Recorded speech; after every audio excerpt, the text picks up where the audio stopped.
was crazy. So how long did you do the Fight Club thing? 4 years. So the whole high school time. Last 2 years of high school, and then a little bit into where I'm going to college. And I think a little bit is where I broke my shell for college. Okay. And I started just kind of opening up and just being me, not really caring about, whether I'm black or not. Yeah. I just started being me instead of trying to identify with who I was. Because as I told you, my upbringing had me just being mixed. Things were a little confusing.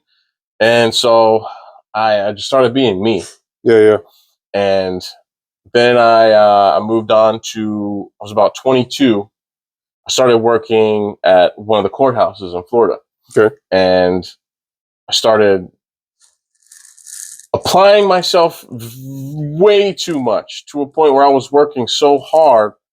And we started, I don't even want to tell you the paycheck, but it was low.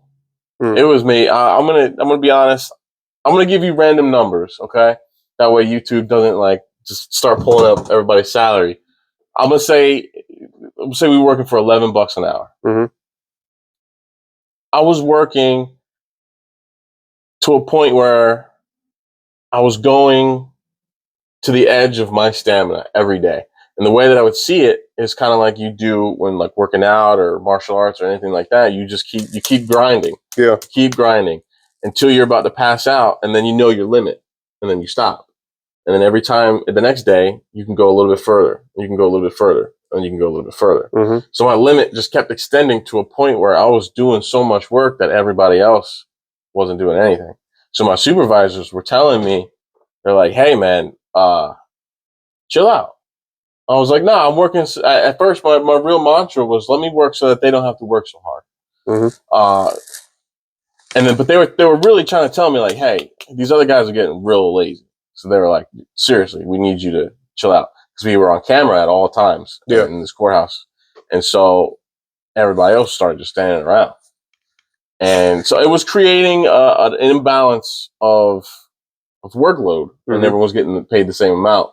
So I did this for so long, and where people can be inspired from this is I started living with the pain that I was experiencing, and I stopped letting it affect me, stopped letting it kind of hold me back socially. And I just started just pushing as hard as I can. Yeah. And I used to tell myself that I didn't think I was going to make it to 32. I'm 32 this year. I didn't think I was going to make it to 32 because it's so much pain. It can keep you up at night. It'll make you. Is something you still deal with? Yeah, I have prescription now though. But it's something that it's like going to the bathroom to me now. It just happens. And there's ways to fix it. There's surgeries that I can take. My doctor said you can go through a surgery, find the nerve, cut the nerve, and then you won't feel it anymore. But I use it as a driving force to keep pushing forward. The only path is forward for me. So where you told me about the CBD oil, I'm like, no, don't even solve it. Let me deal with it, because that pain made me who I am. That's the way I see it. It's just a part of me now.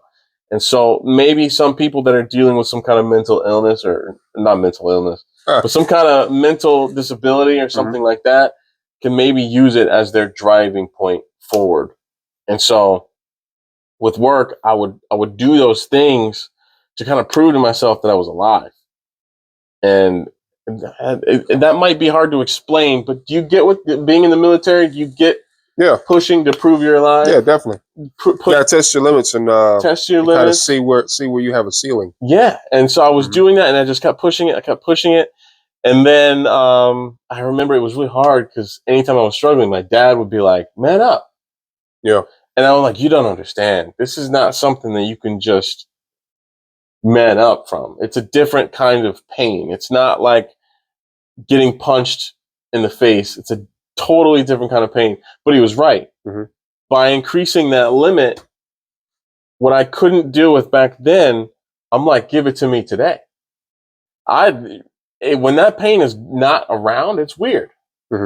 It's just like going to the bathroom to me. I'm so used to it. I use it as a driving force. And it helped me in my fights because I was already in pain. So whatever you could do to me was nothing compared to what I was experiencing already.